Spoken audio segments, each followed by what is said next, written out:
Welcome to the MeMyddleton Show Shadowwork series, which is a part of the C4 30-Day Challenge. C4 stands for Content Creators of Color Collective. For each day during the month of February, we will go over a shadow exercise topic to help us take a necessary look at the not so pleasant yet important side of ourselves that we have hidden in the shadows. No intro music because we're getting straight to it. This episode is brought to you by Poddecks. Do you find it difficult to come up with content ideas for your podcast? Or perhaps you've gotten stuck doing an interview with a guest or you just have nothing to ask anymore? Try Poddecks today. Poddecks is the best all-in-one podcast idea generation tool.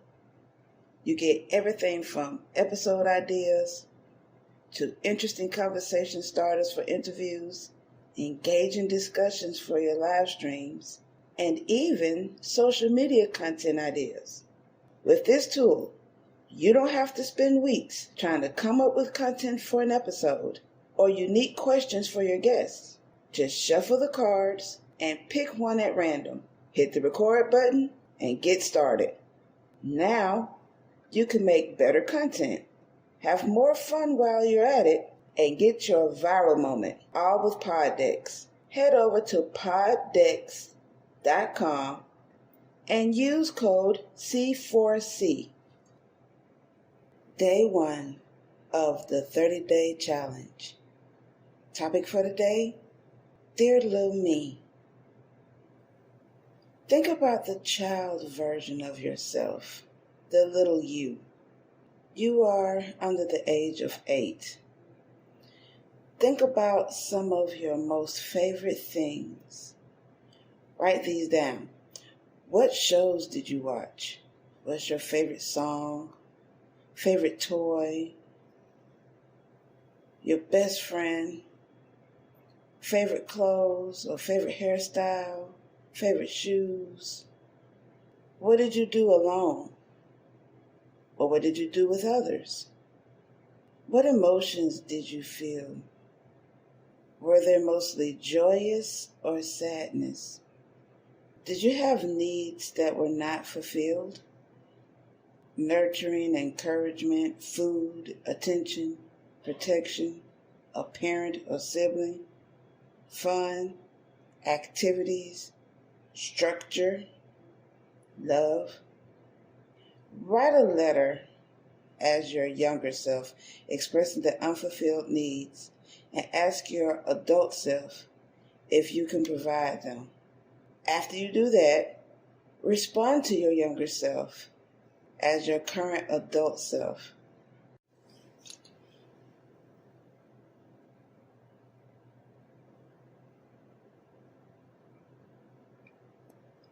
So when I was younger, I was the entertainer.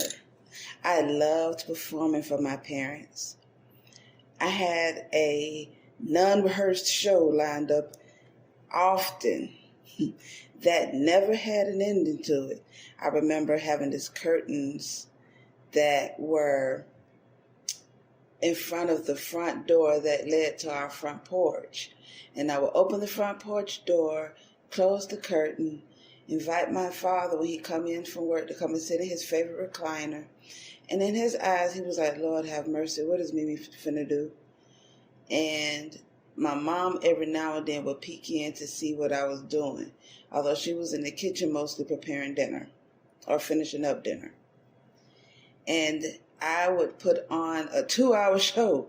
I didn't know how to finish my show. I didn't even rehearse. I didn't even know what I was doing.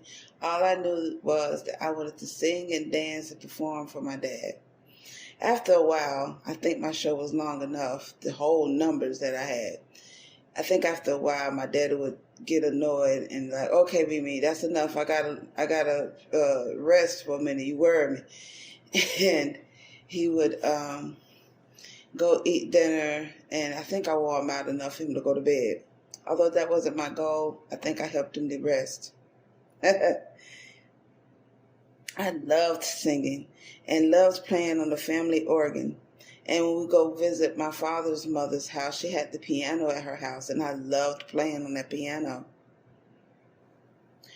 Growing up, I also had an imaginary friend. Her name was Hearing Peering. I was terrible at making up names for my imaginary friends, so don't judge me. But her name was Hearing Peering. And this imaginary friend came about because I was an extremely sheltered child. I always stayed in the house by myself. And, that lasted till I was about in middle school because I was desperate to find ways to get out of the house, so I joined different things. Like I was in the chorus, and we always performed. And we're always staying after school for rehearsal. So that gave me reason to stay away from the house more. So I think I got on my family's nerve with my imaginary friend because no one else was giving me any attention. I didn't have friends to go outside and play with at the time.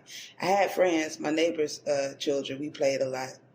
However, I was always in the house. So I guess I got on my family's nerves. And one day my brother decided to take my head and ram the back of my head against the wall, or the headboard rather, several times because in his mind, his goal was to get the imaginary friend out. No one did anything. No adult did anything to stop that. So I lied and told him that she's gone. And not only was I sheltered, but I had to hide my friend who no one could see in the first place. So I had to shelter even an imaginary being. That just shows the depths of my shelteredness. All of that happened when I was about in the 3rd grade. So I had to get rid of my imaginary friend. But I did stay entertained because I always watched TV. My favorite educational show was Reading Rainbow.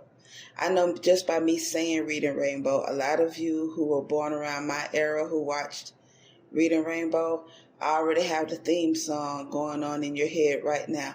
Butterflies in the sky, I can go twice as high.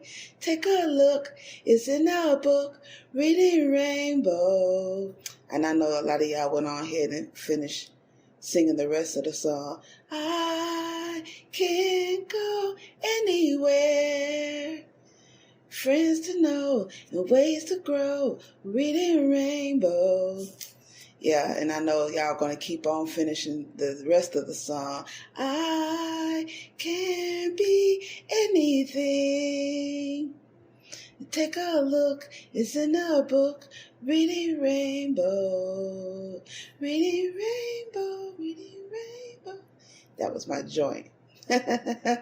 Yeah, I guess I had to finish it off too. Blaming it on y'all. My bad. But that was my favorite educational show to watch.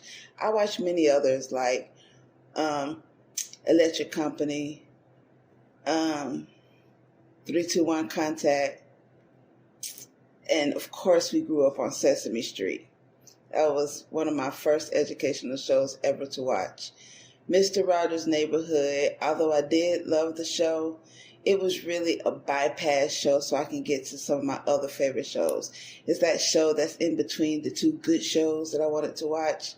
I just hung on for the next 30 minutes to watch a show so I can get to the good shows. But those are my favorite educational shows. My favorite regular like cartoons, I was a huge fan of Thundercats and Transformers, Voltron, and Jam. Jam is Julie outrageous. Julie outrageous. Oh my good Lord, that was my jam. Jam was my jam. Ha. And when I did have a chance to go outside and play with the neighborhood children, we would play dodgeball, 1, 2, 3 red light. Yes, we have to say 1, 2, 3 red light. You just can't say red light by itself. Whatever other part of the world or country you're from, if you just said red light, we don't know what you're talking about. It's 1, 2, 3 red light. There's rules to this. And we play various hand games like Miss Mary Mac, Tweedledee, gigolo, so many other different hand games. So per the instructions, my younger self and my older self did write letters to each other. So I'm going to share my letter. Dear Miss Evina, why was I born? Ma said that her and Daddy made me on purpose. If I was made on purpose, why didn't they care when I tried to tell them who touched me wrong? Why didn't they protect me? Why didn't they care when my grades was getting bad? Why didn't they want to keep me clean, keep my hair pretty, let me have friends, let me go outside more? Why did they keep me in the house all the time? Why couldn't I see Grandma and Granddaddy anymore? Why was I born? I tried to die a bunch of times. Why didn't it work for me but worked for other kids? I couldn't even kill myself right. Why was I born? Mimi. Dear Mimi, you was born because you have a very important path that's not like anyone else in your family or who you went to school with. Your parents was overprotective of you because you was born during a time where there was someone kidnapping children and killing them in the Atlanta area. During this time, this was called the Atlanta Child Murders. So your parents, it scared your parents and a lot of other parents. And this fear lasted much longer than the actual incident or the actual event in Atlanta. So that's why they sheltered you. There were a lot of things your parents were not aware of, that your parents didn't have resources for, like to keep you clean, keep you pretty, keep your hair up. And these stresses of not being able to afford to take care of their children is stressful on adults. So it seemed like they was not giving you the attention that you needed. In actuality, it turned out that they didn't give you the attention, but not on purpose. They were stressed out, so they go into their spaces to try to deal with these situations. And at the time, you couldn't understand what was going on. So I ask that you forgive your parents for disregarding you, ignoring you, and let that become a habit of disregarding you and ignoring you. I know it would not make sense to you as a child, but you have a very important job to do when you grow up. These bad experiences are preparing you to be a special type of healer. Everyone goes through tough and questionable times. Yet it seems like healers go through the worst. You go through the worst so that you know the various types of ailments and pains. How would you be able to heal certain pains that a doctor cannot fix if you don't know what these pains feels like? There are angels known as ancestors who are protecting you from the things that will not help you get to where you need to be. Those things like suicide. Had you been successful at killing yourself, you would have been in a worse place than where you are as a child and as an adult. That's why you couldn't kill yourself. Your ancestors stopped those suicides so that you can live and do your important job. Even though your own parents didn't know this, but you are a very important person in the world. I love you so much, Mimi. You are beautiful, talented, funny, entertaining, smart, and kind. Let no one change those things about you. Remember, I love you. Signed, Evina. So, that was the first day of shadow working. Are you able to do this type of assignment for yourself? Be able to remember who you were as a child. Be able to find the things that were not fulfilled in your childhood. Go through those emotions. Put yourself in that mind state of where you were as a child and write a letter to yourself. And then come back to yourself as the adult you are today and respond to your childhood self. Are you able to do that? Are you sure you're able to do that? All right, let go. Wasn't that fun? Did you learn anything? Did this episode stir up any questions, comments, or concerns? Send them over to MeMyddleton@gmail.com or leave a message on our website at www.helpbyevina.com, and I'll be more than happy to respond.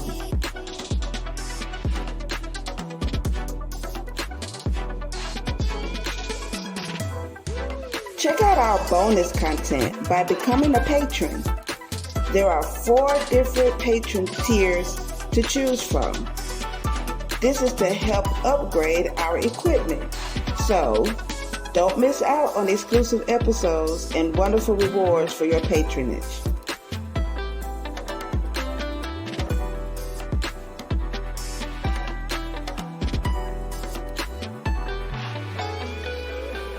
If you're on Spotify, Podbean, Google Podcasts, Amazon, or any other favorite podcasting platform, make sure you like The MeMyddleton Show and leave a comment. Tell us how much you love the show, what you don't like about it, how we can improve, and how we can be challenged.